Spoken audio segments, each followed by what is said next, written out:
Bonjour tout le monde et bienvenue dans ce nouvel épisode des Mal Lambda. Bonjour Sébastien. Bonjour Laurent. Alors Sébastien, si j'ai pris cette voix aujourd'hui, c'est que j'ai envie que nous passions un moment très agréable, toi et moi, les auditeurs et les auditrices, tous ensemble. Un moment intime. Moment intime, moment pour profiter de soi. Aujourd'hui, épisode très léger, très détendu. J'ai envie que nous parlons du bien-être, corps et esprit. Waouh. Alors je vous rassure tout de suite, je vais arrêter de prendre cette voix parce que ça va être très pénible. Donc, Sébastien, nous voilà aujourd'hui réunis pour un épisode beaucoup plus léger que certains autres épisodes qu'on a pu enregistrer par le passé. Et pour moi, c'est un épisode un petit peu aussi boîte à outils pour certaines situations qu'on a décrites dans d'autres épisodes pour justement profiter de soi, prendre soin de soi. Et aussi, il était important pour moi de faire cet épisode en tant qu'homme. Ok. Parce qu'on est né dans ces années-là où un homme il prend pas soin de soi en fait. L'homme, tu vas bien, corps et esprit. J'ai envie qu'on vraiment on parle des deux. On va d'abord parler du bien-être du corps et ensuite de l'esprit. Donc généralement quand tu demandais à un homme ça va, l'homme il va toujours bien. Ouais ça va. Oui ça va. Oui ça va. Il prend jamais soin de lui mais tout va très bien. Non. C'est pas vrai. Donc, j'ai envie que nous parlions un petit peu de tout ça. Donc, Sébastien, pour toi, le bien-être, corps-esprit, quels sont les mots qui te viennent à l'esprit et au corps? Waouh, c'est alors comme tu dis, c'est que c'est pas évident de parler de ça parce que on n'est pas formaté nous hommes à parler de ça. Mais le bien-être. Alors, qu'est-ce que ça m'évoque le bien-être? Pour moi, oui, c'est arriver à prendre du temps pour soi, pour se régénérer, apprendre à se régénérer et faire une sorte de reset, de reboot et chercher à aller mieux, en fait. À arriver à aller mieux ça peut être sur n'importe quelle, avec n'importe quelle solution, n'importe quelle technique, mais déjà apprendre à s'écouter, savoir s'écouter en fait et savoir analyser son corps et son esprit. Et pouvoir en tirer des conclusions et pouvoir en faire quelque chose de tout ça. Ouais. D'accord. Alors du coup, moi j'ai pour une fois, c'est toi qui fais une définition un peu longue comme ça en mode freestyle et moi j'ai un truc très court. Donc pour moi j'ai juste marqué c'est toute action entreprise pour soi-même. D'accord. Quand tu fais les choses pour toi, prends du temps pour soi, enfin voilà, c'est très très court. Et du coup, comme le veut la tradition des Mal Lambda qui existe depuis une maison familiale créée en 1872. Millénaire. Ouais, vous vous rendez compte. Et ouais. C'est transmis de père en fils depuis 72. Depuis 72. Qui l'eût cru? La notion de bien-être renvoie dans le sens commun un ensemble de facteurs considérés de façon séparée ou conjointe. La santé, la réussite sociale ou économique, le plaisir, la réalisation de soi, l'harmonie avec soi-même et avec les autres. Elle a fait l'objet d'un intérêt accru de la part notamment de psychologues se rattachant au courant de la psychologie positive. En France, en 2000, le chercheur Jean-Pierre Roland considère que deux approches sont à distinguer. La première, d'inspiration sociologique, va s'intéresser aux conditions de vie qui vont amener les individus à faire une évaluation positive de leur vie. La seconde, plus psychologique, considérera que le bien-être renvoie à une personne pour laquelle les émotions positives sont plus intenses ou plus présentes que les émotions négatives. Merci, Wiki. Non mais ce qui est ouf, c'est que tu te rends compte qu'il y a des études et tout, des trucs genre, mais qu'est-ce que c'est que le bien-être alors que c'est juste la base, en fait. Ça devrait juste être la normalité, on devrait juste être bien-être et enfin... Ouais. Je pense qu'en tant qu'humain, on aime bien tout intellectualiser. Mais c'est ouf, quoi. Et se perdre, du coup. Ouais. Et être tellement dans les mots, dans les trucs. En fait, il y a des choses, il n'y a pas besoin de mots, en fait. Mais non, mais oui. Voilà, c'est juste... il n'y a pas de mots, quoi. En fait. Il devrait y avoir écrit sur Wikipédia... Mais pourquoi tu demandes, quoi? Enfin, c'est genre, si tu demandes, de voir quelqu'un, quoi. Mais Mal Lambda, mais commencez à me casser les... force de... Bon, ça a 5 minutes. Vous vous démerdez. Je suis pas là non plus pour venir ici. Vous restez là-bas. Bon, bref. Ouais, mais je sais pas, ça doit être... Ouais, incroyable. Bon. Du coup, comme je te l'ai dit, j'ai envie qu'on décompose en deux parties. Okay. Une partie axée sur le bien-être du corps. D'accord. Et une deuxième partie sur l'esprit. Okay. Sachant qu'au milieu, j'ai mis un truc qui mêle un petit peu les deux. Donc pour moi c'est des choses que j'ai essayées. Tu me diras si toi aussi tu l'as essayé. Alors je connais certaines réponses parce qu'il y a des trucs qu'on a fait ensemble. Oui. Mais je connais peut-être pas les réponses pour tout et surtout ce que j'aimerais savoir c'est l'image que tu avais de cette activité ou cette chose en particulier avant de la faire et si tu as changé d'avis après. D'accord. Donc, la première chose que j'ai envie d'évoquer, c'est le sport et plus particulièrement les salles de sport. Le quoi? Les salles de sport. Le sport? Le sport, S-P-O-R-T. Tu sais, c'est le truc que Alors, pour moi, c'est très abstrait, le sport. Ouais, ouais, c'est le truc qui passe à la télé, là, c'est ça? Ah oui, okay. Ouais, tous les 4 ans. Ouais. C'est ça. Donc, bon, pour en avoir parlé dans des épisodes précédents, moi, j'ai toujours été très, très maigre, très frustré de mon corps. Je n'aimais pas mon corps. Je subissais mon corps. Surtout, étant enfant, alors je sais pas toi, mais moi, j'ai fait 1 an de foot. En primaire, j'ai fait du basket pendant, je crois, une saison. Ouais. 1 an, je crois. Ouais. Bien sûr. Ensuite, moi, j'ai fait du judo. Ouais. Ça m'a gavé. Et du coup, j'ai fait le sport de mes rêves, en fait, et auquel j'étais très bon. C'était le tir à l'arc. Ouais. Et j'étais même champion départemental de tir à l'arc. Et alors il faut le dire, ça. Et puis, elle est où ta médaille? J'ai des coupes partout. Ah, ouais. Chez moi, chez ma mère, j'ai plein de coupes. Et j'étais le premier départemental jeunesse. Et j'adorais ça. Alors, il y en a plein qui vont dire oui, mais c'est pas un sport, activité physique. C'est très psychologique. C'est très psychologique, en fait. C'est un truc où tu sors de compète, t'es éclaté. Ouais. Parce que tu réfléchis, tu te concentres. Je pense que ton haut du corps, il ramasse quand même. Oui, c'est vrai que tu tires un peu. Au niveau des épaules, c'est quand même assez engageant, quoi. Physiquement. Quand tu bandes, ouais. Parce qu'on bande de l'arc. Hein. D'accord. Ouais. En bande de. Quand tu bandes un arc, du coup. Non, il faut bander. Sinon tu rates la cible. Voilà, il faut bien bander un arc. D'accord. Et quand tu arrives, oui, c'est vrai que ça demande pas mal de force et ça dépend aussi de la puissance de ton arc. Mais bon, là on rentre dans un truc. Des détails techniques. Voilà. Okay. Donc j'ai ça et j'ai fait du rugby aussi. Ah oui, c'est vrai. J'avais parlé un petit peu quand j'étais au lycée et c'est une catastrophe. D'accord. Du coup, moi j'ai fait du foot, donc 1 an. Ok. J'étais au CM1, je devais avoir 8-9 ans, je pense. Alors, autant j'étais un fan de foot, autant je savais pas en jouer, quoi, tu vois. Enfin, j'étais nul, mais j'aimais ça. Je pense que j'étais fan de foot grâce aux albums Panini. Ah. Tu sais, tu collectionnais les trucs et j'adorais ça. Enfin, voilà, bon, bref. Et donc, du coup, je fais 1 an de foot. Je peux pas aller aux entraînements parce que je fais de la musique. Donc finalement je vais pas aux entraînements, je vais qu'au match, mais comme je vais qu'au match et que je fais pas les entraînements, il m'essaye à tous les postes, je sais pas, enfin bon bref, j'ai essayé tous les postes, on perd tous les matchs de la saison. Le seul match qu'on gagne, c'est parce que l'équipe adverse a déclaré forfait. Ils étaient pas venus, je sais plus, il y avait pas assez de joueurs, du coup on avait gagné 3-0. Tristesse. Moi j'étais on a gagné, non mais enfin on n'avait pas joué, quoi. Je suis trop fier de moi, mais en fait non, voilà. Donc bref, j'ai joué à tous les postes, une catastrophe. Hein. J'ai même joué goal les 3 dernières secondes de match. Il fallait juste maintenir le score parce qu'il y a un mec qui s'était blessé ou j'en sais rien. On me fait rentrer. Un mec qui fait un vieux tir pourri de 50 mètres de ballon qui roule tout doucement. Je suis pas capable de l'arrêter. But, disqualifié.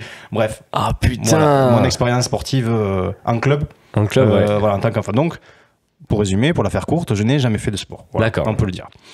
Et arrivé à 25 ans, je me dis, bon mec, en plus je venais d'arrêter de fumer. Donc je me suis dit, bon, il faut que tu essaies de trouver une activité sportive, tu vois, que ce soit vraiment l'arrêt de la clope, un vrai changement dans ta vie qui t'amène une dynamique positive. Je me suis dit, t'as jamais fait de sport, c'est l'occasion de te défouler, de faire quelque chose. J'ai commencé à faire du squash. Avec des potes, juste pour... je savais pas jouer, mais juste de taper comme un débile sur le truc, tu vois, ça défoulait, ça me faisait du bien, voilà. Et en fait, il se trouve que les cours de squash où on allait étaient dans une salle de sport, donc de muscu, tout ça, et puis petit à petit, je me suis dit, je vais essayer la salle de sport. Tu vois. J'avais toujours essayé chez moi d'avoir des petites haltères, parce que mon frère en avait, mon frère est quand même assez costaud, lui faisait beaucoup de pompes et tout ça, et moi j'étais très, très maigre, donc voilà, et je me suis dit, et à la maison, j'arrivais pas trop, tu vois, à en faire, et je me suis dit, allez, inscris-toi dans une salle de sport et tout.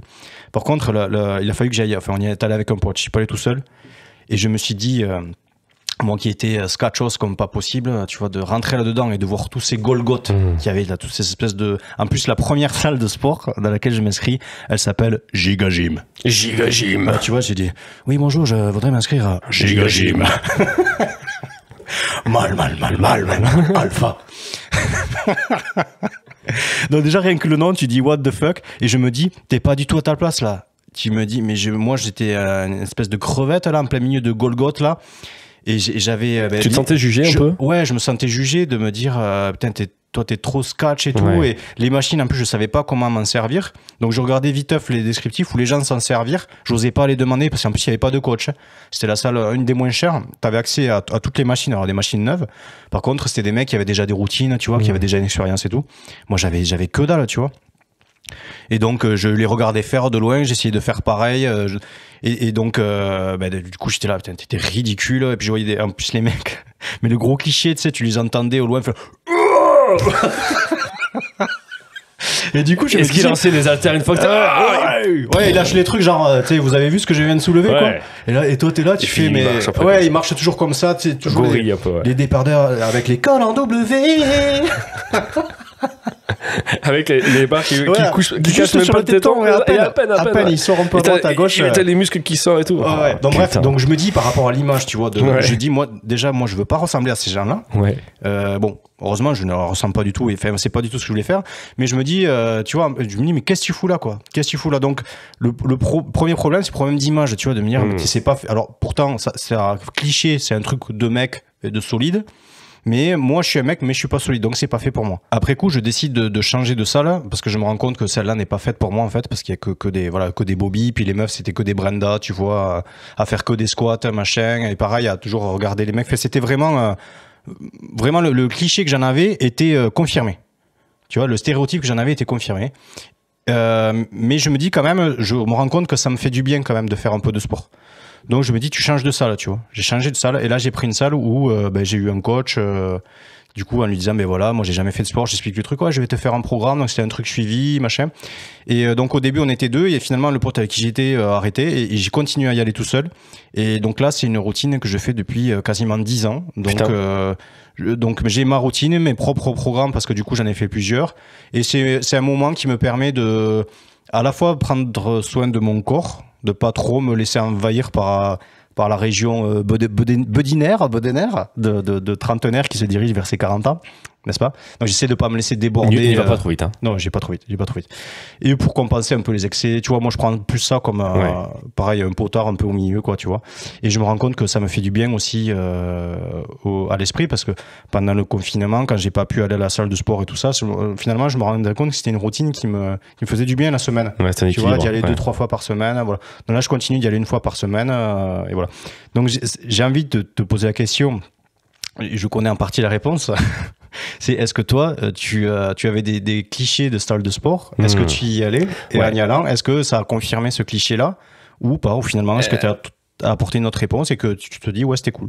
Ouais, en fait, moi, la salle de sport, la première fois que j'y suis allé, c'était avec mon copain Benoît, quand on était dans un groupe de musique ensemble. Et en fait, on était tous les deux, mais pareil, maigrichons comme pas possible, quoi. On s'est dit, faut quand même qu'on pousse de la fonte, quoi, tu vois. Donc, on s'est inscrit dans une bonne salle, direct au minimum, en fait, et on se donnait un rendez-vous, on y allait 4 fois par semaine. 4 fois par semaine. 4 fois, c'est...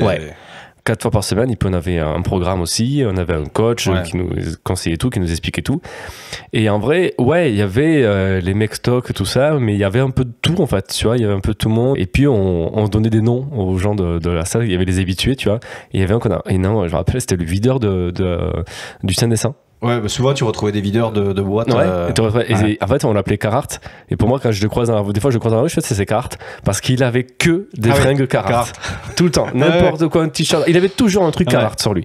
Et donc j'adorais. C'était un petit truc qu'on avait, un petit rituel que j'avais avec Benoît. Et puis surtout, ça permettait d'aller à 2 entre les exercices. En fait, on avait plus ou moins le même programme, donc on tournait en fait. Et mon temps de repos, c'était le temps que lui fasse son truc. Et en fait, il y avait une petite routine, puis on discutait. J'aimais beaucoup. J'avais pas forcément d'a priori, parce que je connaissais pas trop ce principe de salle de sport, tu vois. Enfin, de là où je viens, moi, on m'en avait jamais trop parlé, tu vois. Mais j'avais pas trop vu ça à la télé non plus, tu vois. Donc tu y allais sans a priori, sans attente.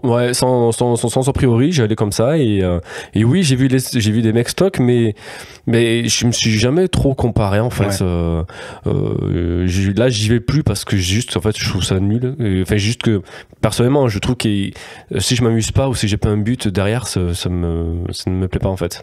Et peut-être que je trouve une autre personne pour y aller. sur oui, Paris. Aussi, ouais, peut-être d'y aller à deux et après de trouver ton propre programme, ton truc qui te fait du bien. Il fait du bien, mais du coup, ouais, donc la salle de sport, non. Après, maintenant, moi, j'ai mon programme sur mon téléphone. Tu sais, je suis inscrit à une application où je fais du sport. Je fais des programmes qui durent une demi-heure où je fais mon sport chez moi, tout seul, sur mon tapis, mes haltères, je mets ma musique, je fais mes trucs. Et je suis pépère. Et t'arrives à t'y tenir et à ne pas procrastiner? Ben oui. Chez toi? Ben oui. Moi, c'est ce que j'arrivais pas à faire et c'est pour ça que j'allais à la salle de sport. Parce que je paye cette application aussi. Ah ouais. Donc je pense que ça joue. Et en fait, et je suis assez bien. En fait, on me l'a conseillé, c'était, je sais plus, l'année dernière, genre octobre, un truc comme ça, on me l'a conseillé. Et depuis, je suis abonné, je fais les trucs, mais il y a des stars.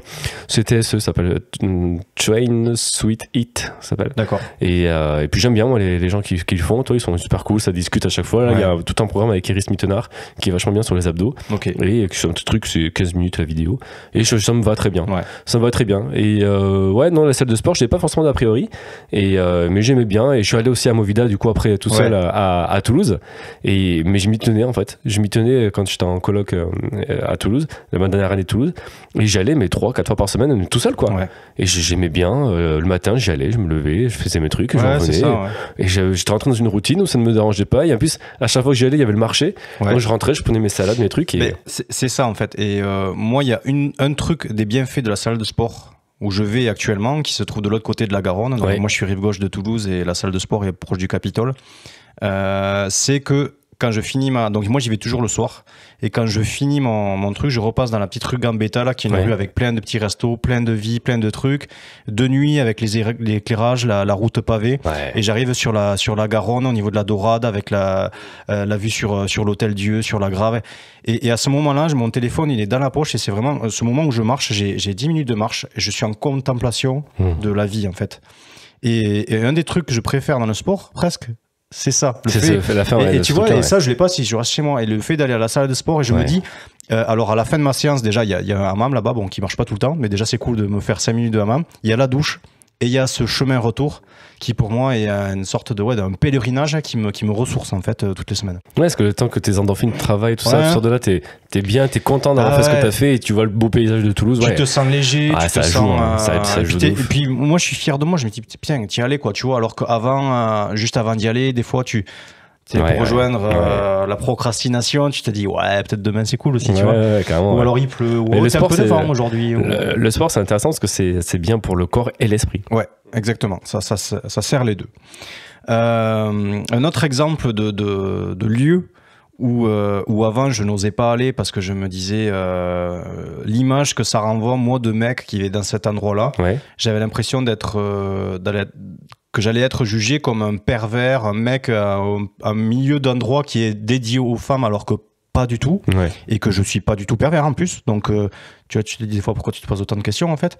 Bon, bref, c'est le conditionnement. C'est tout ce qui est balnéothérapie, genre Caliceo, balnéa, les bains chauds, les hammams, le sauna, ce genre de trucs. D'accord. Alors, sachant que moi je suis quelqu'un qui fait beaucoup d'activités en solitaire. Donc les premières fois où j'y suis allé à Caliceo, la première fois où je suis allé, c'était avec une ex. Donc tu vois, tu vas avec ton ex, ton petit poumon, chérie, clac clac clac, tu prends soin de toi. Et c'est là que j'ai découvert ce truc-là en me disant, putain, mais c'est cool, en fait. Tu vois, je pensais, pour moi c'était un truc parce que c'était pas pour les hommes. Enfin, je sais pas pourquoi. Ce truc dans la tête, tu vois, je me disais c'était pas pour les hommes. Et finalement, je me dis putain, mais c'est trop cool. Tu vois, les bains chauds, les jets, les bulles, les trucs. Je me suis dit c'est trop cool. Et donc ensuite, comme je suis plus souvent seul que à deux, et je me dis mais fuck, tu vois, j'avais envie d'y aller, mais je me dis non, mais n'y va pas, t'es un mec tout seul, ça va faire chelou, machin. Et après je me dis mais merde, mais en fait, mais vas-y quoi. Tu vois, mais pourquoi tu t'empêches d'y aller? Et je te rajoute en plus de ça dans le même package les salons de massage.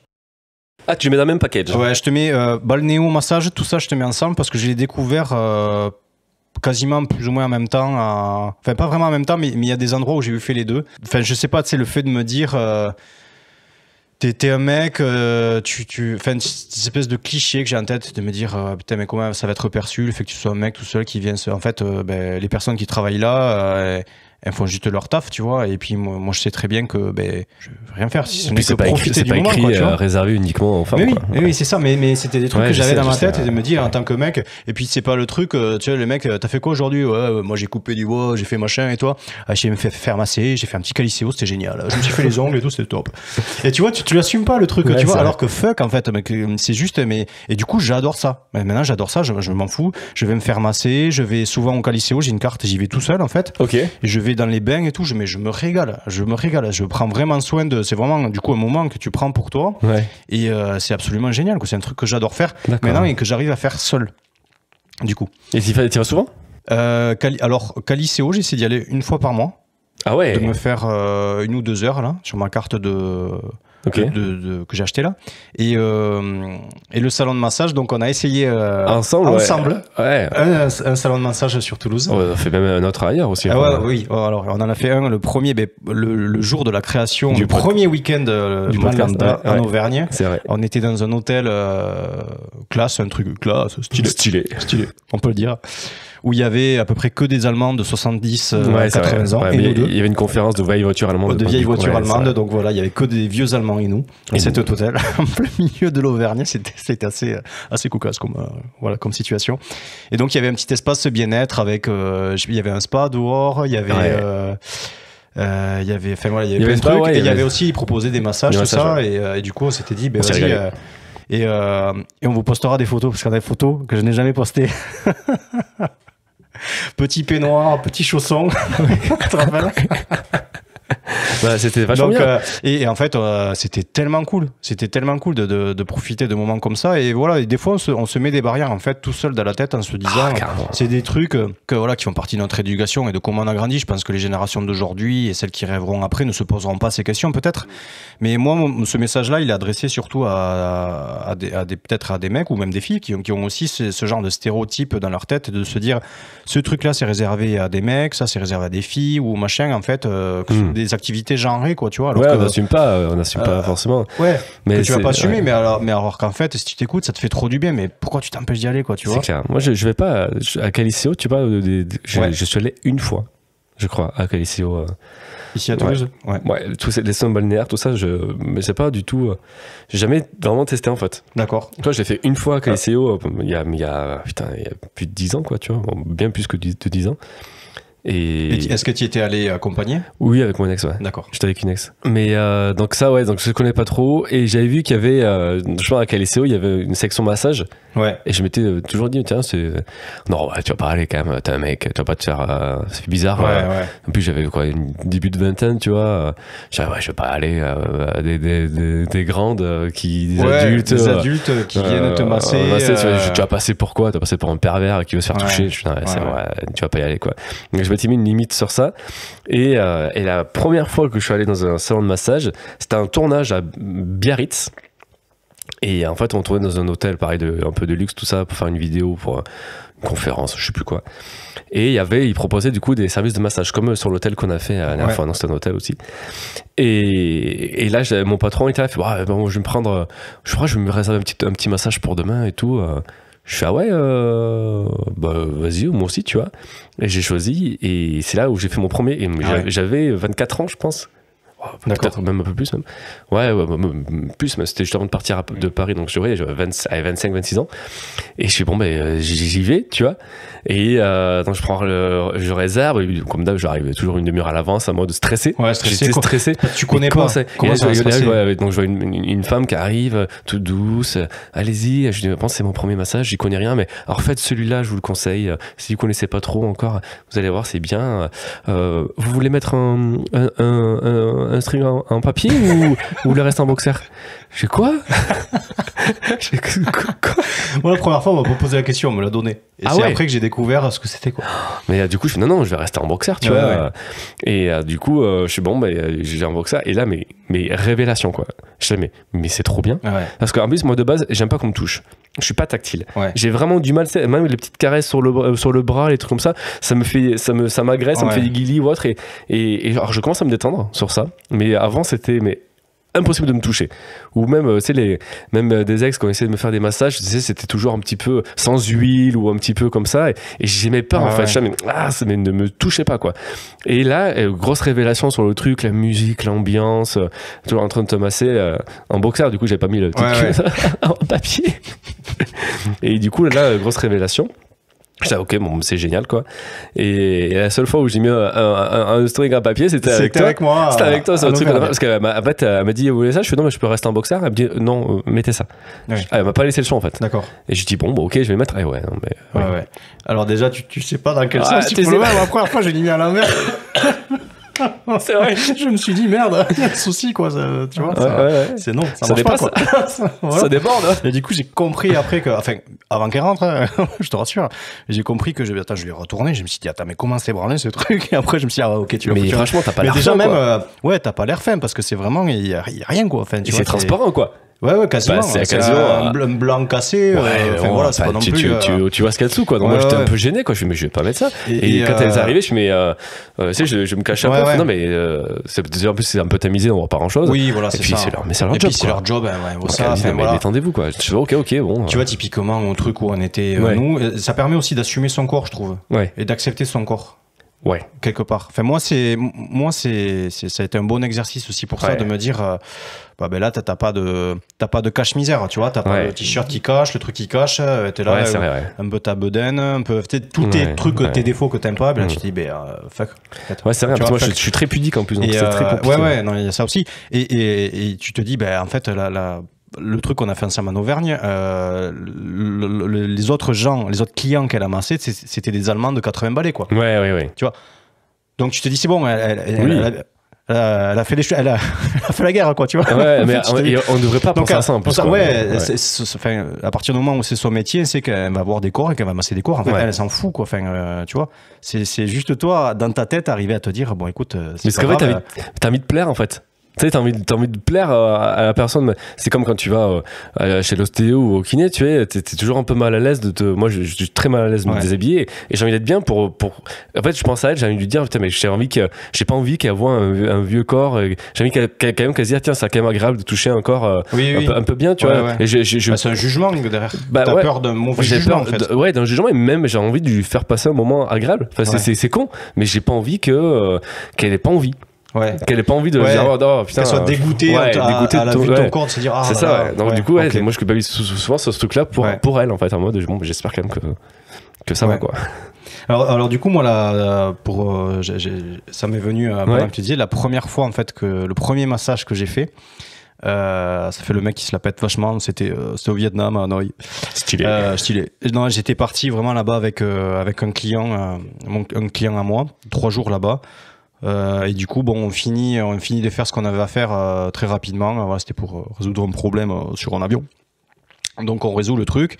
Et il me dit, moi, lui, il avait l'habitude d'aller à Hanoï. Il dit, ah non, c'est génial.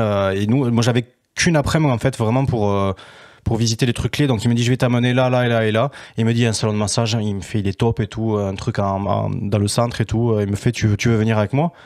Moi, j'étais là, j'ai jamais fait jamais massé, tout ça. Il me dit, ouais, mais t'inquiète, c'est trop cool. Et là, du coup, je pars en espèce de stéréotype, du stéréotype, tu vois, du massage que tu vois dans le film de cul. Tu vois, j'étais là dans quoi il m'amène, tu vois. Ouais. Je voyais le truc un peu, et moi, j'étais pas du tout là à l'aise avec cette idée-là, quoi. Donc, en plus, le mec, c'est un client. J'ose vraiment pas lui dire, mais en fait, ton truc, c'est quoi, là? Enfin, et bon, bref, en fait, c'est un truc de massage, tout ce qui est le plus classique. Et du coup, là, je découvre vraiment pour la première fois le truc et je me dis, mais c'est génial. Tu vois, c'est vraiment génial. Je sais plus, ça va durer 1 heure. Et t'as tout, en fait. C'est l'ambiance, c'est les odeurs, c'est les huiles, c'est la sensation. Tu fermes les yeux et t'es connecté vraiment au ressenti du corps. Et je trouve ça absolument trop cool. Et c'est pour ça que c'est du coup un truc que j'essaie de faire ici, maintenant à Toulouse, tous les trimestres. Parce que celui où je vais, il est cool, mais ça coûte quand même 90 balles, tu vois, le truc. Mais maintenant, j'ai plus cet a priori-là. Et quand on est allé à Toulouse, on a posé la question. Et je lui ai aussi dit ce truc-là. Moi, en tant que mec, ça me gênait de passer la porte, de faire ce truc-là. Et elle nous avait dit, non, nous, des mecs, on en a de plus en plus. Et voilà, ça commence vraiment à se démocratiser. Et c'est cool. Ouais, c'est cool. Du coup, c'est cool. Bien sûr. Et puis, on a Moi, en plus de ça, j'arrive quand même pas à me détendre à 100% sur le massage parce que je suis toujours en train d'analyser ce qui se passe, que ce soit les odeurs, la musique. Mais ça, j'ai déjà écouté. Tu sais, tu connais le rythme, tu tapes le rythme de la musique en même temps, les odeurs, les mains. Et puis, on est des mecs. Donc, on est là, bande pas.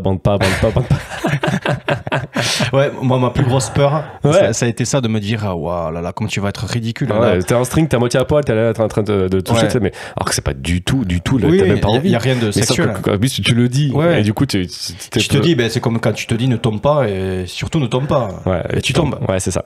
Donc, c'est ça, j'ai un peu cette crainte-là. Heureusement, c'est jamais arrivé. Oui, moi non plus. Et du coup, maintenant, mais les premières fois, j'avais aussi cette peur-là, quoi. Tu vois, de me dire, oh là là, mec, mais quelle honte, imagine. Ouais, c'est clair. Mais en plus, moi, j'analyse un peu ce qu'elle fait. C'est-à-dire que, comme j'en ai fait maintenant quelques ans, tu vois, mais pas beaucoup, je pense qu'au total, je dois en faire 4-5, je pense, dans ma vie. Et à chaque fois, j'espère qu'elle va penser est-ce qu'elle va faire la tête ou pas, est-ce qu'elle va faire les pieds, est-ce qu'elle va faire les jambes, Et en fait, je dis, mais attends, mais ça, elle faisait mieux, ça, c'est moins bien que la fois d'avant. Et du coup, en fait, je suis tout le temps en train de comparer et de surintellectualiser ce moment-là. Et c'est. Alors que là, il faut juste être chiant. Et j'arrive pas à me détendre. Et en plus, du coup, quelques fois on l'a fait, il fallait garder le masque. Donc du coup, t'es dessous, tu fais, est-ce que je peux l'enlever un petit peu, mais ça me gêne. Du coup, et en fait, pareil, j'ai suranalysé le truc. Donc je pense que j'en fais pas assez. T'as eu cette excuse pas mal pour que je fasse plus. Je pense qu'il faut que j'en fasse plus pour apprendre à me détendre et apprécier ça encore à 100%. J'aime bien, mais je suis pas encore. C'est encore un truc exceptionnel pour moi. Et il faut que j'apprenne peut-être à me détendre un peu plus et à l'apprécier un peu mieux. Moi du coup maintenant ça fait partie maintenant d'une routine qui, comme je te dis, c'est tous les trimestres, tu vois, je me fais mon petit plaisir, c'est mon petit moment à moi. Et par contre quand j'y vais, j'essaie de débrancher au maximum le mental et juste d'analyser ce qui se passe, tu vois, de fermer les yeux. Et ce que j'essaie de faire moi, c'est d'imaginer où elle est en fait. Tu sais, parce qu'en fait souvent au massage elle ne perd jamais le contact avec toi. Donc du coup, là, je me dis, même quand tu es dans le dos, tu as les yeux fermés. Donc voilà, je me dis, est-ce qu'elle est à ma droite, à ma gauche? Et du coup, je suis vachement aux aguets de mes sens. Du coup, de mon ouïe, tu vois, ces trucs. Mais je suis pas dans le cerveau, je suis vraiment dans les sens, quoi, tu vois. À capter, essayer de capter où elle est. Et je trouve l'expérience assez cool. Et du coup, je suis pas dans mes pensées à me dire, putain, demain, il faut que j'achète une baguette de pain, il faut que je fasse ça, putain, hier, j'ai pas fait ça. Tu vois, je suis. Moi, du coup, j'y pense des fois parce que quand t'as des idées qui commencent à monter, détends-toi. Tu décroches. Tu décroches un petit peu. Et je sais pas si je dois faire du bruit ou pas. Je sais pas si je dois montrer que j'aime bien ou pas, parce que je sais pas si elle attend. Tu vois, est-ce que je dis, putain, merde, c'est fou, il aime pas. Tu vois, c'est fou, il aime pas. Donc, est-ce que je dois faire. Tu sais, des respirations de temps en temps.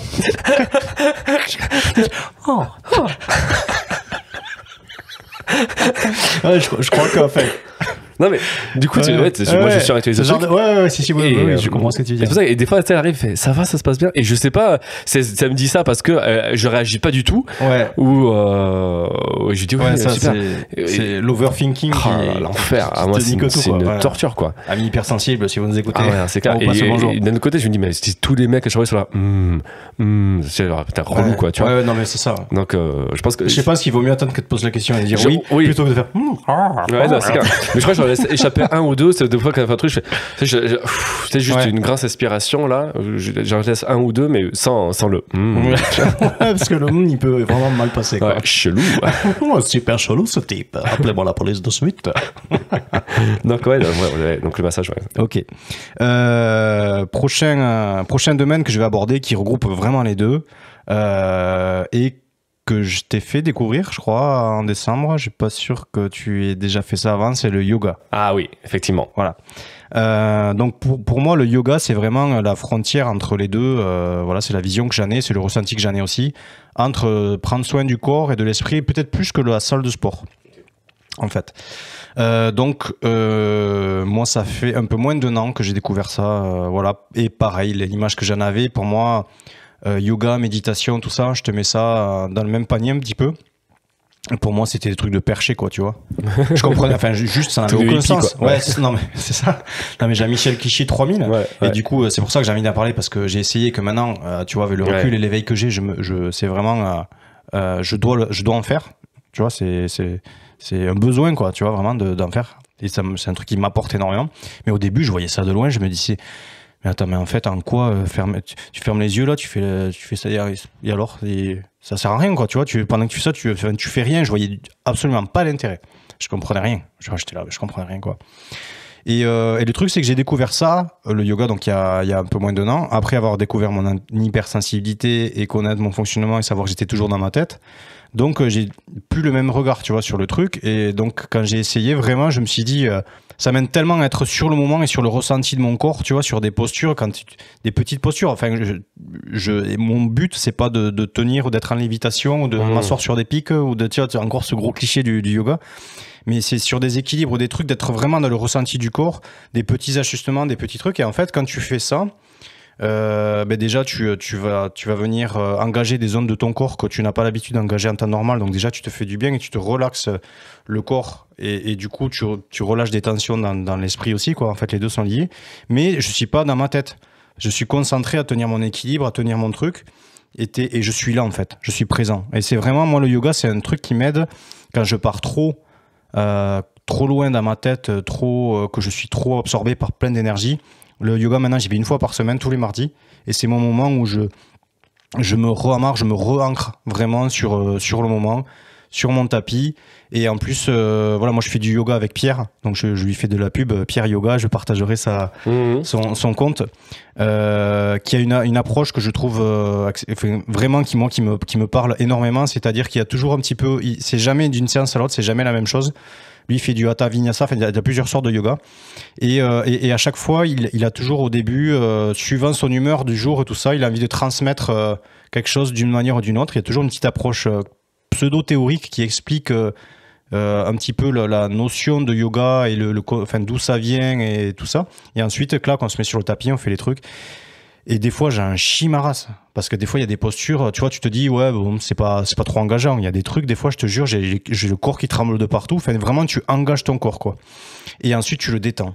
Et tu imprègnes ce qui s'est passé. Et le moment que je préfère, c'est la fin. Donc, c'est le Shavasana. C'est quand tu es dans ta petite couverture sur le dos, là. Et que tu as un petit moment de détente, de méditation. Et là, tu as tout qui redescend, là. Et je sors de là, chaque fois, je suis tellement apaisé. Tellement apaisé, quoi. Et donc, voilà. Le yoga, tu m'avais fait découvrir, on était allés ensemble à une séance. Ouais. Je sais pas, c'était quoi comme yoga qu'on avait fait? Tu te rappelles ou pas? Je crois que c'était du Vinyasa. D'accord. Et alors au début, ouais, j'étais là, bon, c'est bien, j'ai passé un bon moment, mais c'est pas mon truc, quoi. Ouais. Parce que, pareil, je overfucking à fond, je passais. Alors, du coup, je permets de préciser que l'endroit où on l'a fait, c'était dans une petite rue, enfin une petite rue qui est très très commerçante, rue Saint-Rome à Toulouse pour ceux qui connaissent, qui est une rue commerçante, petite rue où il y a beaucoup de gens qui passent. Beaucoup de bruit, ouais. Elle est très étroite et en fait la salle était là, donc la salle était absolument magnifique. Ouais.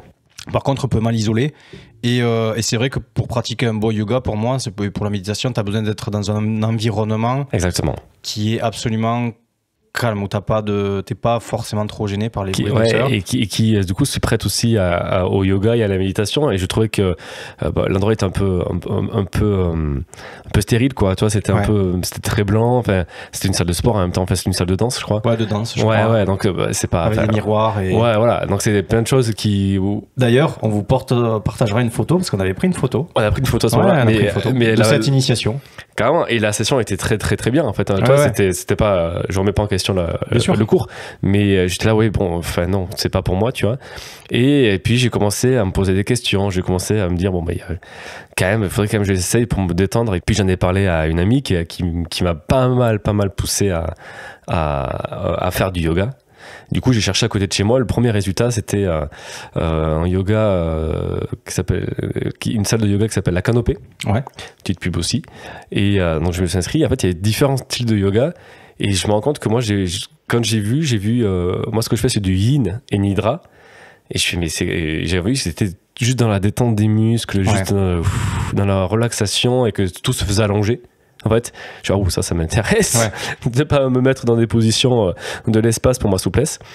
Et du coup, là, j'ai essayé une première session où il y avait plein de trucs. Après, Nidra, donc avec la couverture allongée, pareil, une méditation. Et puis, il y avait des instruments, il y avait les bols tibétains. Le bol tibétain, c'est ça. J'adore. Où t'as le son qui va un peu en stéréo, avec une grosse vibration, avec plein d'autres instruments aussi. Enfin, il y avait des carillons, enfin, il y avait plein de trucs. Et je te dis, non, mais c'est trop bien, quoi. Et même le cadre, toi, là, le lieu est magnifique, avec des plantes partout, des petites bougies, t'arrives, il y a de l'encens, enfin, tu vois, ça stimule tous les sens, quoi. C'est ça qui est absolument. C'est ça. Et en plus, on n'est pas beaucoup. Toi, je crois en général, là, quand j'y vais, on est 4. On est 4 et on a déjà été 6 grand max, quoi. Et du coup, je me suis abonné. J'y vais tous les mercredis. Quand je peux. Et des fois, je travaille, donc c'est un peu compliqué. Je vais tous les mercredis. Et d'ailleurs, elle a sorti un podcast. D'accord. Elle a sorti un podcast qui s'appelle Nidra, le yoga du sommeil, par la Canopée. Et quand je galère à m'endormir, j'écoute ça. D'accord. Parce que c'est vraiment c'est pour s'endormir, tu fais une session de Nidra et il y a les instruments et tout derrière et c'est génial. Donc ça existe en podcast. Donc si vous voulez tester, écouter Nidra, le yoga du sommeil. Eh bien, c'était un petit instant de pub. Et tant qu'on est un petit peu dans la pub, et je vais passer à l'activité suivante qui est très proche du yoga du coup, c'est la méditation. Là, petit coup de projecteur, je l'avais déjà fait sur Cédric Michel, donc qui fait des vidéos de méditation sur YouTube qui sont gratuites, et également l'application Petit Bambou. Voilà. Donc moi, c'est devenu maintenant une morning routine, quoi. La méditation, c'est pareil. Avant, je comprenais pas en fait quel était l'intérêt du truc, quoi, tu vois. Et pour moi, j'avais ce cliché de, en fait, il faut fermer les yeux et penser à rien, il faut absolument stopper les pensées. Je pensais que c'était ça le truc, et j'essayais, je me dis, j'y arrive pas, c'est bon, c'est mort, je me dis, c'est impossible, tu vois. Sauf qu'en fait, la méditation, c'est pas du tout ça. C'est les pensées, tu ne les arrêtes jamais, en fait. Les pensées, un coule. Et le truc, c'est juste de les regarder en tant que spectateur, en fait, et de ne pas s'accrocher à elles, et de quand tu t'accroches à elles, te rendre compte que tu t'accroches à elles, et revenir ici. Et en fait, il y a souvent cette image d'un fleuve un peu agité qui passe devant toi, avec des branches, avec des animaux, tu vois, des trucs qui passent. Et du coup, tu essaies d'arrêter toutes les branches, de faire en sorte qu'elles arrêtent de bouger, machin. Et en fait, tu n'y arriveras jamais, quoi. Et en fait, la méditation, ça t'aide juste à les regarder passer, quoi. Tu vois la branche arriver, puis tu la vois partir, et puis voilà. Comme les nuages dans un ciel. Enfin voilà, c'est plein de trucs qui... ça paraît très con, on voit pas forcément le but de suite. Et du yoga et de la méditation, pardon. Il faut pas s'attendre à quelque chose, comme beaucoup de choses du bien-être et du corps de l'esprit. C'est pas des choses qui se font, c'est pas du one shot en fait. C'est pas je vais faire 2 séances de yoga ou 2 séances de muscu ou 2 trucs et ça va changer ma vie en fait. Il faut vraiment, il faut vraiment comprendre que c'est une base, quoi, une routine à appliquer. Et que c'est là où les effets se font sur le moyen et long terme. Alors quand on n'est pas très patient, comme moi, c'est compliqué. On a envie que tout fonctionne de suite et voilà. Et donc en fait, dans la méditation, c'est vraiment un travail de fond, comme le yoga, enfin comme tout ce que j'ai dit.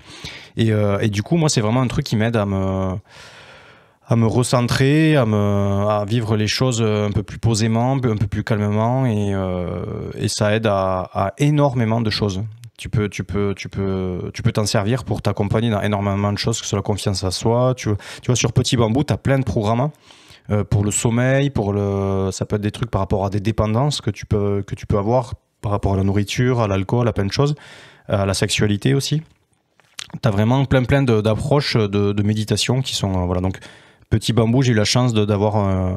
mon employeur qui pour les employés a donné des accès avec Petit Bambou gratos en fait. Trop bien. Donc on a eu 3 mois d'essai là et tous les jours je fais ma petite méditation, ça prend 10 minutes vraiment.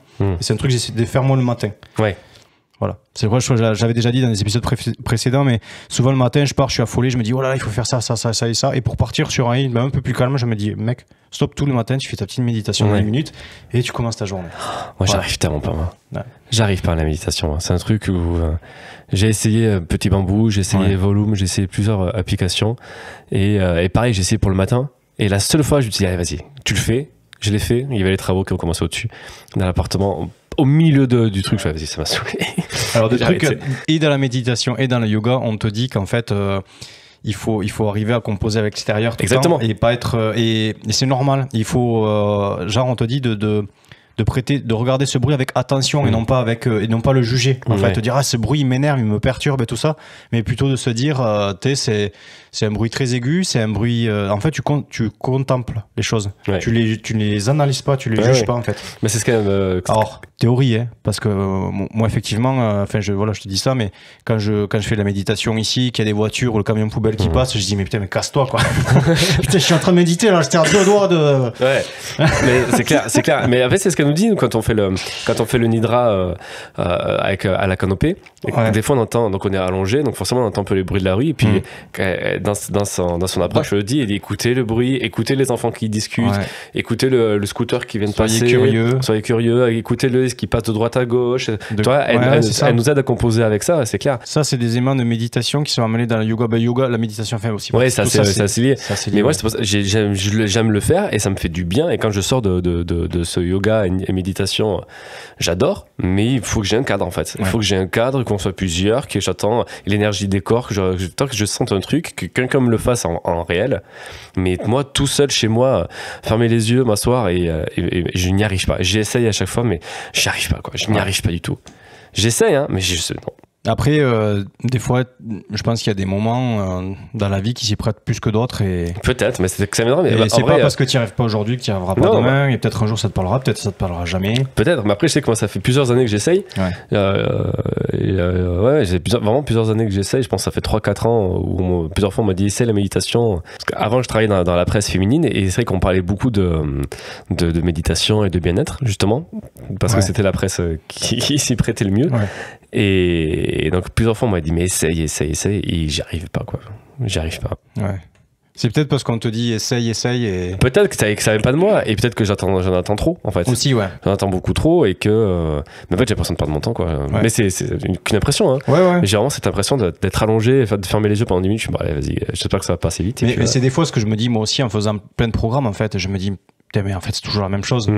Il faut se recentrer sur sa respiration et puis ensuite sur ses sens, tu vois. Et en fait, des fois, je me surprends à juger la séance en elle-même. Et puis, ça fait partie du truc, en fait. Et voilà, j'ai pas envie que les gens croient que c'est un truc miracle, qu'ils appuient sur un bouton et ça fonctionne de suite. Parce que sinon, ils vont abandonner direct en disant non, lui, ça a l'air de marcher de suite pour lui. Et finalement, moi, ça marche pas, donc c'est pas fait pour moi. Non, moi, il y a des fois, ça marche, des fois, ça marche pas. Ça dépend de mon énergie, du jour, de plein de choses. Il y a des moments de ma vie où j'ai essayé, où ça marchait pas, et d'autres où j'ai essayé plus tard, où ça l'a fait finalement. Je pense qu'il faut être indulgent à son écoute et puis oui, et puis il faut peut-être insister aussi, tu vois. Il faut que j'insiste aussi, bon. À voir. Ensuite, dans de l'approche un petit peu stéréotypée, plus dans la médecine, du coup, je vais basculer maintenant, mais axé bien-être esprit. Je voudrais parler de la psychologie, du coup, de fait d'aller consulter un ou une psychologue. Pour moi, c'était... Alors, c'est pas forcément quelque chose de genré, là, pour le coup. Bien que tu peux avoir l'impression et ce jugement que les mecs, ils n'y vont pas parce que, justement, le mec, il va toujours bien. Tu vois, ça va? Ouais, ça va. Voilà. Et qu'il y avait toujours cette notion aussi que les femmes expriment plus leurs sentiments. Et moi, en tant qu'hypersensible, passer là-dedans, je me disais, putain, mais moi, en fait, je ressens les trucs avec violence et j'étais obligé de dire avant, tu vois, de dire non, ça va, alors que ça n'allait pas du tout, en fait. Et je me disais, le fait d'aller voir... Deuxième stéréotype, après le fait que ce soit un petit peu genré, le deuxième c'était si tu vas voir un psychologue, c'est que tu as un souci en fait. Tu vois que tu as une tare et c'est une grosse honte en fait. Et au début je le voyais comme ça, et la première fois que je suis allé consulter, donc c'était une psychologue dans le bled où j'habitais avant, j'avais 24 ou 25 ans la première fois. Et pour moi, c'est pareil, c'était enfin, je voyais le truc de film, je suis sur un canapé, les yeux fermés, machin, avec la personne qui te parle derrière, qui t'écoute pas, qui dit oh, ok, on se revoit la semaine prochaine, enfin voilà. Et en fait, je sens qu'il faut que je fasse quelque chose parce que je suis perdu. Et à ce jour-là, j'arrive à en parler à ma mère, en fait, que ça va pas, et elle voit très bien. Ma mère et mon frère voient très bien qu'à ce moment-là, ça va pas du tout. Et ma mère m'accompagne là-dedans. Tu vois, en me disant, écoute, si tu veux, je peux essayer de me faire conseiller quelqu'un vers chez toi. Parce que moi, j'avais tellement honte, tellement peur, j'étais tellement pas bien que j'arrivais à rien faire, en fait. Et j'avais beau avoir 24 balais, c'est ma mère qui s'est renseignée sur psychologue à côté de chez moi. Et c'est même ma mère qui a pris rendez-vous pour moi parce que j'avais trop honte. Ah ouais. Tellement j'avais Ah ouais, à ce point. Et pourtant, j'avais 24 ans, quoi, tu vois. Ah ouais. Genre, à 24 ans, c'est maman qui appelle pour, tu vois. Mais j'avais tellement honte et ça me demandait une énergie tellement démentielle, mais en même temps, il fallait tellement que je le fasse que ben, finalement, c'est ma mère qui a dit bah, je l'appelle et je prends rendez-vous pour toi. Donc, elle explique, ouais, il est introverti, il parle pas, je sais pas ce qu'il a, il est fermé. Et donc, elle me prend rendez-vous. Je vais faire ma première séance, en fait. Et elle me dit, ben pourquoi, du coup, je sais plus si elle me dit pourquoi vous êtes là, mais est-ce que vous pouvez, si vous avez envie de parler d'un sujet, de commencer un truc. Et là, pendant toute l'heure, j'ai parlé. En fait, elle n'a pas pu en placer une. J'ai libéré plein de choses comme ça. Et à la fin, elle me dit, dis donc, votre maman m'a dit que vous parliez pas beaucoup. Pour quelqu'un qui parle pas beaucoup, vous parlez quand même beaucoup, je trouve. Et du coup, en fait, je me suis dit, bon, ben ça y est, t'y es. Donc maintenant que t'as ouvert ce truc, vas-y. Donc en fait, j'ai réussi, tu vois, à lâcher plein de trucs. J'arrivais à parler à personne, même à moi-même, je n'osais pas m'avouer. Il y a plein de choses qui étaient trop lourdes pour moi à ce moment-là que j'ai pas abordé. Et que j'ai abordé bien plus tard avec Charlène, du coup, il y a 3 ans maintenant, ça fait 3 ans que j'y vais. Mais voilà, donc ça a été très compliqué de faire ce premier pas. Mais finalement, je me dis que c'est maintenant, et même le fait de dire aujourd'hui, encore il y a quelques années, de dire je vais voir un psychologue, je me dis comment c'est perçu, tu vois, l'image de... Alors qu'en fait, c'est juste prendre soin de soi, en fait. Quand tu vas pas bien, quand tu es malade, tu vas voir un médecin généraliste. Ok, mais pourquoi quand tu vas pas mal dans ta tête, pourquoi tu irais pas voir un psychologue en fait, qui est un spécialiste de... Enfin, il n'y a aucune honte à faire ça, quoi, tu vois. La santé mentale, ouais. Ouais, c'est ça. Et du coup, franchement, là, pour le coup, c'est une démarche que j'ai fait tout seul, il y a 3 ans quand même. Ouais. Tu vois, au bout d'un moment, bon... elle est gentille maman, mais il faut se sortir le pote, voilà. Mais du coup maintenant c'est quelque chose, j'en suis fier et j'en parle de plus en plus autour de moi pour normaliser la chose, pour que des gens se disent putain mais ouais en fait il faut que je le fasse, tu vois, fuck ce que pensent les autres en fait. Et si je prends soin de moi, la personne la plus importante de ma vie c'est moi, quoi, tu vois, et voilà. Ok, moi mon premier psy je l'ai vu, j'avais 10 ans parce qu'à 10 ans j'étais un peu violent et je sentais de la violence de monter en moi de plus en plus. Et j'ai dit à ma mère, je dis maman, je vais pas bien, je me sens très violent, j'ai envie de taper tout le monde, je veux voir un psy. C'est moi qui l'ai demandé. Et donc j'ai vu un psy à ce moment-là et j'avais une pote qui me disait bon, tu lui dis rien, tu lui parles pas, hein, parce que ces gens-là ils sont là pour t'arnaquer, ils sont là. J'ai ma meilleure pote de l'époque, je me rappelle très bien, me disait bon, et tu lui dis rien, surtout. Hein, c'était un mode préjugé. Préjugé de t'es pas fou, hein. Attention, t'es pas fou, donc ça sert à rien. Dis-lui que tout va bien. Dis-lui que tout va bien et tu lui dis rien, tu rentres et puis voilà, arrête avec ces conneries. Voilà. Mais c'était ce truc-là, cette vision-là. Évidemment, j'ai tout dit. Ouais. Le sujet on a vite compris pourquoi. J'avais pas bien, par contre, c'était vite pointé. Mais donc j'avais 10 ans, c'est la première fois que j'ai vu un psy, ça m'a fait du bien. Et ensuite, j'y suis retourné parce qu'une ex m'a dit d'y aller. Et donc, je suis pas allé forcément pour les bonnes raisons. Et du coup, ouais, les peu de fois où j'y suis retourné après, c'est parce que les ex me disaient d'y aller. T'as un souci, vas-y, t'as un problème. Et je pense que c'est un truc qu'on a besoin de faire le pas soi-même, de se dire moi j'y vais. Il faut que l'impulsion vienne de soi, je pense. Ouais. Et comme en ce moment j'habite dans une ville où il y a un peu de monde, hein, on peut dire quelques habitants, non? Quelques habitants, un 5e de la France. D'accord. En fait, tous les psys que je veux voir là, parce que j'ai envie d'y retourner, mais tout est bouché. Ouais. Plus de place. Non, je prends pas de nouveaux patients. J'ai que ça. Ah ouais. Ouais.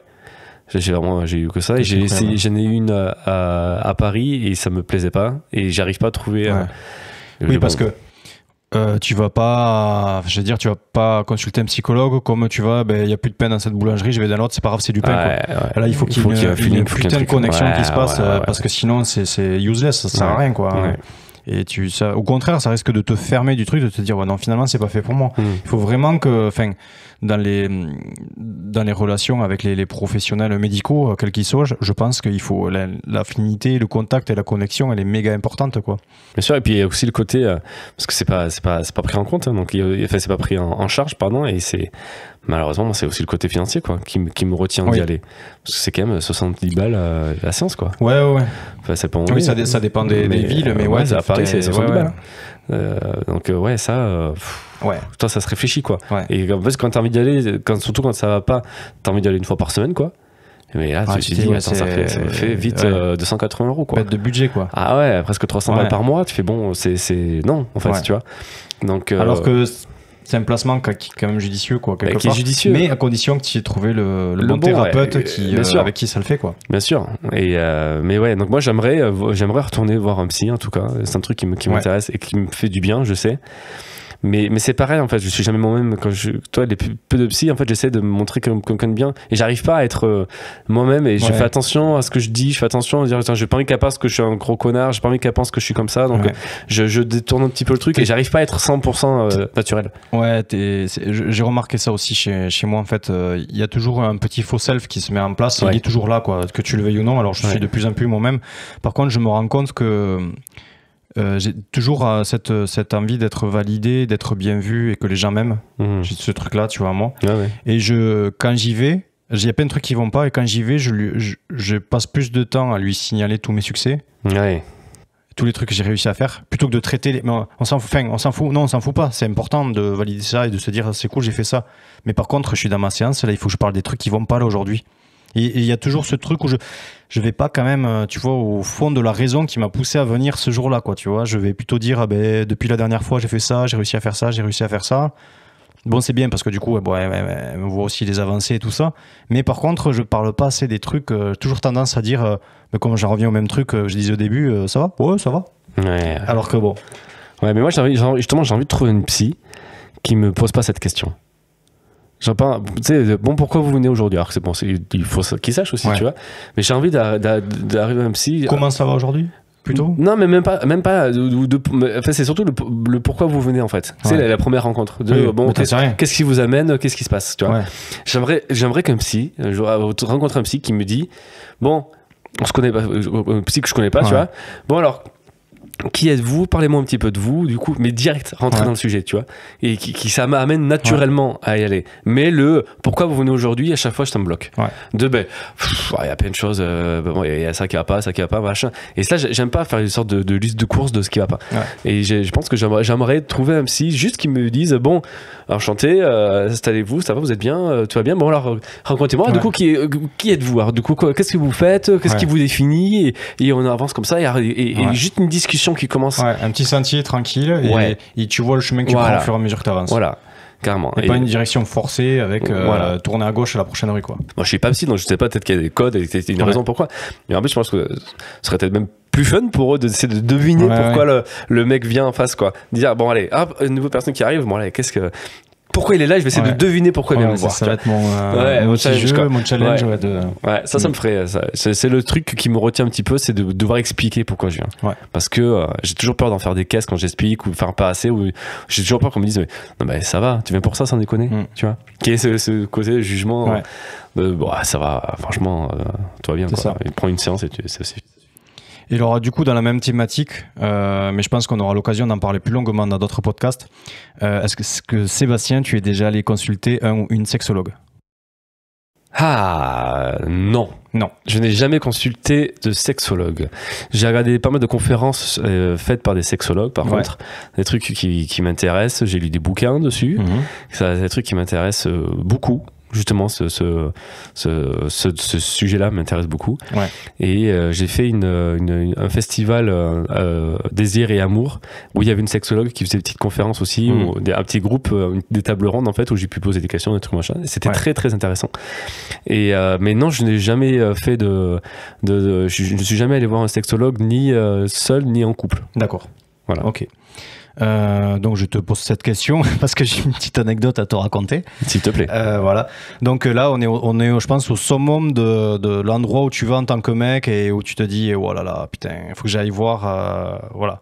Faut que j'aille parce que on aura l'occasion d'en parler, mais par rapport à tous les problèmes de confiance en moi que j'ai pu avoir, de comparaison et de ci et de là, et de mes relations amoureuses et de plein de choses et de mon hypersensibilité, tu mets tout ça dans une grosse boule, tu secoues.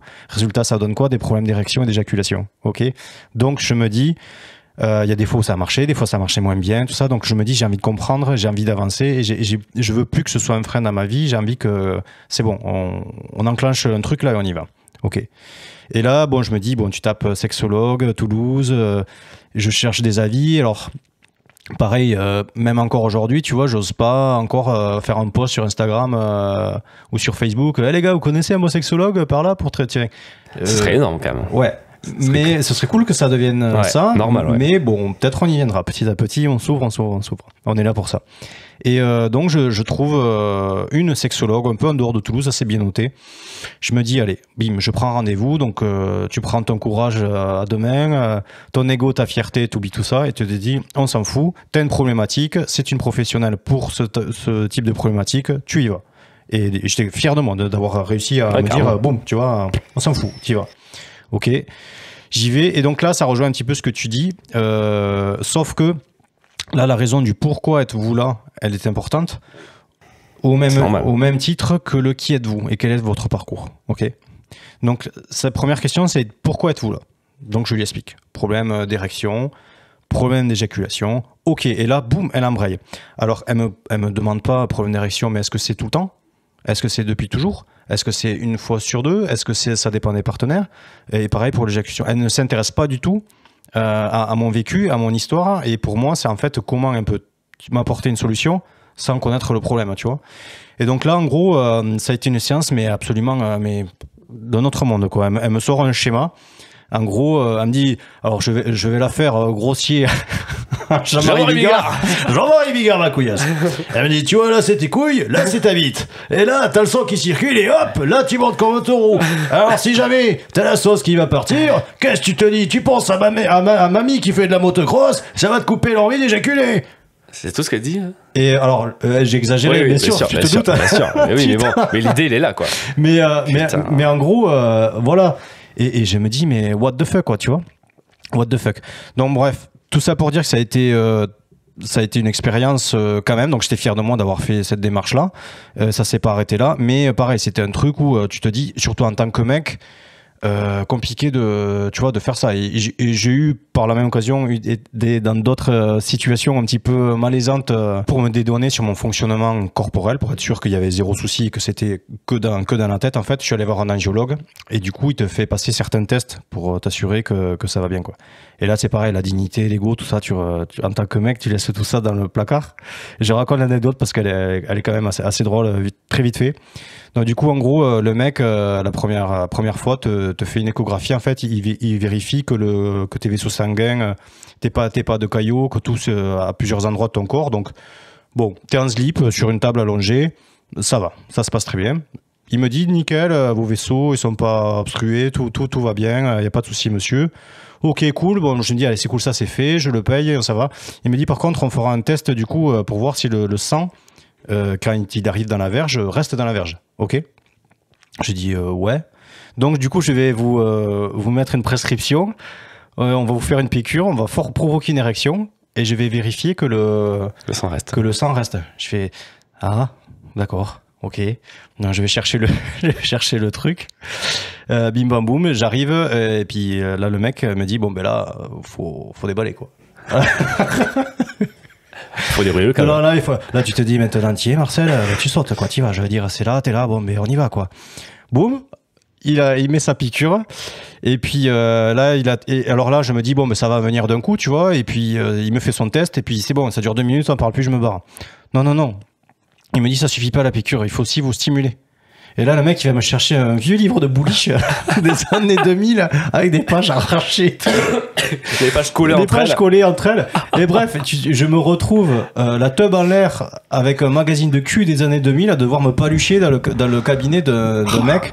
Mais bon, bref, je te passe les détails. Résultat, tout va bien. Donc finalement, le fait de savoir que tout allait bien, mais en fait, le problème, il n'était plus là. Donc, quasiment plus là. Donc c'est là que tu te rends compte que voilà. Mais tout ça pour dire que pour arriver au final à un bien-être, qu'il a le bien-être sexuel et tout ça, et de plus avoir de problème, il faut des fois passer par certaines choses. Et donc là, c'était se mettre à nu, pour le coup, là, littéralement. Là, on est carrément à poil. Et laisser l'ego de côté, tout ça, et en tant que mec, et tu peux avoir plein d'obstacles pour arriver à ça. Mais en fait, c'est pas grave.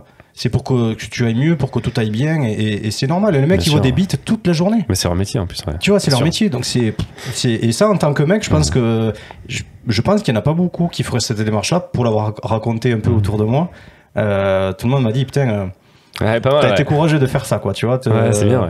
Donc, et en même temps, bon, ben, les femmes le font tout le temps, depuis toujours. Ah bah oui. Tu vois. Mais, enfin, voilà. Donc, pour les mecs, c'est aussi possible. Et je conseille vivement d'arrêter de se poser 8000 questions et d'aller voir des professionnels. Clairement. Voilà. Et je voudrais aussi conclure sur d'autres soins un peu plus d'autres soins un petit peu plus comment dire, ésotériques, voilà, l'ésotérisme. Est-ce que tu as essayé du coup d'autres choses? Ouais. Alors, est-ce que tu peux nous en parler? Tout à fait. Moi, sur le bien-être, j'ai essayé pas mal de trucs. Ok. J'avais essayé la kinésiologie. Alors, j'avais essayé parce que je fais des migraines. Ouais. Et la mère d'une ex se lançait dans la kinésiologie, en fait.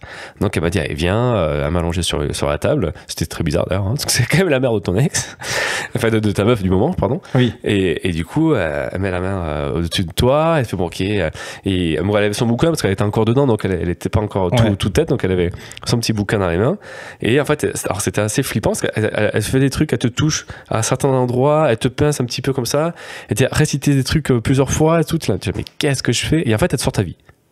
Elle arrive, fait bon, ok, bon, oula, vous avez eu un accident enfin, vous, non, elle m'a pas, vous voyez, parce que c'était. Oui, c'était. Oui. Mais elle m'a dit, non, elle dit, voilà, toi, t'as eu un truc, non, quand tu étais jeune, un accident et tout. Je fais, oui, effectivement, j'ai un accident de voiture, tout ça. Et quand il fait, oula, t'es très attaché à ta mère, pour rentrer et tout, ok. Et en fait, elle te sort ta vie comme ça, c'est assez intéressant. Et elle m'a fait réciter des formules ou des trucs comme ça pour essayer d'enlever les migraines, quoi. Donc ça, c'est une petite séance qui avait duré 1 heure et c'était assez intéressant et c'était marrant de voir. Ouais. Comme d'hab, j'étais en mode analyse, donc je dis, tiens, mais qu'est-ce qui se passe? Ouais, t'essaies de tout comprendre. Ouais, je me dis, qu'est-ce qui se passe? Donc c'était assez intéressant. Et bon, ça n'avait pas marché. Enfin, les migraines, j'en ai encore eu, mais j'étais assez étonné de voir à quel point le corps fait parler l'esprit, quoi. Ouais. De voir à quel point juste en touchant tes bouts de pied et un peu une mèche de cheveux, comment ton corps parle pour toi, en fait. Ouais, et c'est là que tu te rends compte qu'il y a des choses, elles sont vraiment dans tes cellules, bien quoi. sûr. Je trouve ça absolument fou, quoi. Moi, je trouve ça j'ai fou. jamais essayé, mais vraiment c'est un truc qui m'attire. La kinésiologie, ouais, et j'ai trouvé ça, alors je l'ai fait, mais c'était il y a très longtemps, hein. Je pense que j'avais à peine 20 ans, quoi. Okay, tu vois. Donc c'était à 11 ans. C'était à 11 ans, j'avais 20 ans. Et donc j'ai fait ça. J'ai une amie aussi qui m'a pas mal parlé, parce que je me pose 1000 questions et je suis pas très bien. Enfin, j'ai traversé une période où j'étais vraiment pas bien, et qui m'a vachement recommandé de faire des soins énergétiques. Ouais. Ça, je l'ai fait aussi, donc j'ai fait 2 séances. Et c'est à peu près, bah, pas pareil, mais dans à peu près le même concept. Et c'est assez intéressant aussi, où tu es allongé sur une table. Au début, tu parles de toi, de quitter, et puis elle ressent plein de choses, rien qu'en ton énergie, ce que tu dégages. Et moi, ce qui m'a toujours un peu, les 2 fois où je suis allé, ça m'avait un peu impressionné. D'ailleurs, la deuxième fois, j'ai fait exprès, c'est qu'elle m'ouvre la porte avant que j'arrive. Tu vois, donc je montais les étages, donc j'étais arrivé à l'ascenseur, qui était très silencieux, et à peine l'ascenseur s'ouvre, elle m'ouvre la porte, elle fait bien, c'est là. Je dis, soit tu dis, elle m'a entendu, elle a vu une caméra, elle m'a regardé par la fenêtre, comme ça, elle attendait, et puis elle attendait à la porte, comme ça, pour savoir comment, parce que j'ai vraiment pas fait de bruit. Et donc c'est pour ça que la deuxième fois j'ai pris l'escalier pour y aller. J'ai fait tout doucement, j'ai monté tout doucement comme ça.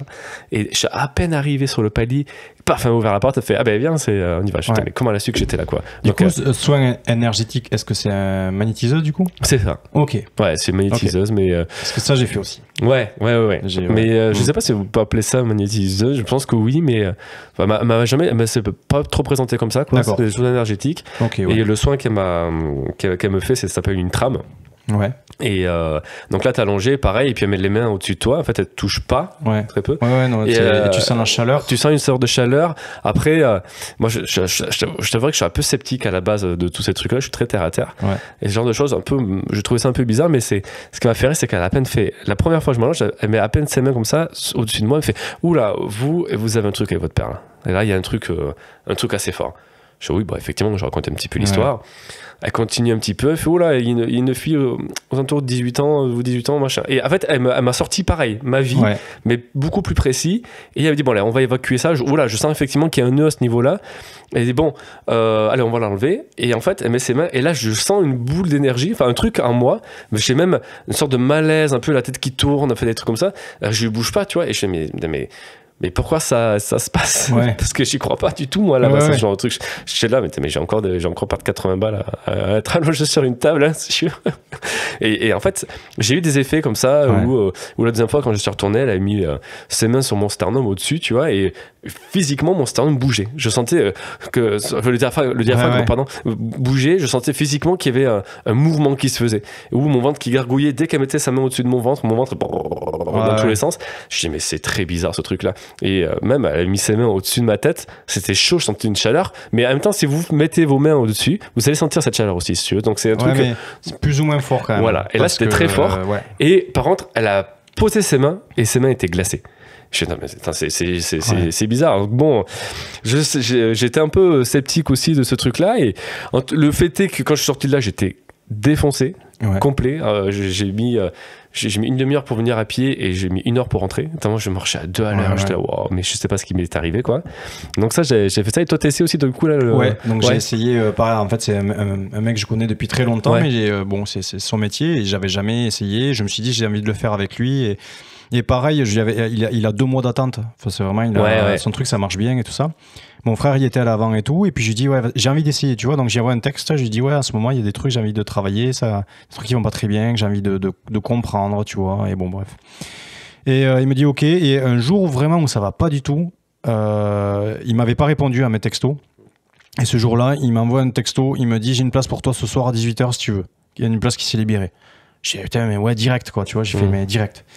Et j'ai fait, c'est incroyable parce qu'en plus, j'ai dit, ça va vraiment pas aujourd'hui. Et le fait que tu m'envoies ça, tu vois, je me dis, putain, c'est un signe, tu sais, comme si tu l'avais senti. Et là, il me dit, bon, alors là, c'est pareil, t'y crois pas. Moi, je suis très terre à terre aussi. Et je suis pas du tout croyant en quoi que ce soit. Si ce n'est, enfin, j'ai pas, si tu veux, j'ai pas de religion, j'ai pas de truc. Et il me dit, là-haut, ils m'ont dit qu'il fallait que je m'occupe de toi. Donc, il me fait, on va bien prendre soin de toi, tu vois. Bon, ok. Et en fait, pareil, du coup, allongé sur la table, donc je lui explique pourquoi je suis là, donc un petit peu les mêmes raisons que l'angiologue, en fait, les sentiments, la sexualité, il y a des trucs que je comprends pas, en fait, à moi, et que j'ai envie de libérer, comme si j'avais des trucs, en fait, installés, sans comprendre où ils sont, et qu'est-ce qu'ils font, et pourquoi ils me font chier, en fait. Donc c'est pour ça que je me suis dit, vas-y, essaie. Et en fait, il m'a scanné le corps, il m'a passé les mains au niveau de plusieurs région, donc essentiellement plexus solaire et au niveau de la région pénienne, du coup, pour enlever des trucs, même au niveau des pieds. Et en fait, il me dit qu'en gros, il m'a installé une sorte de protection, en fait, autour de moi, au niveau de mon énergie. Alors, c'est pareil, tu t'es là, tu te dis, bon, j'y crois pas.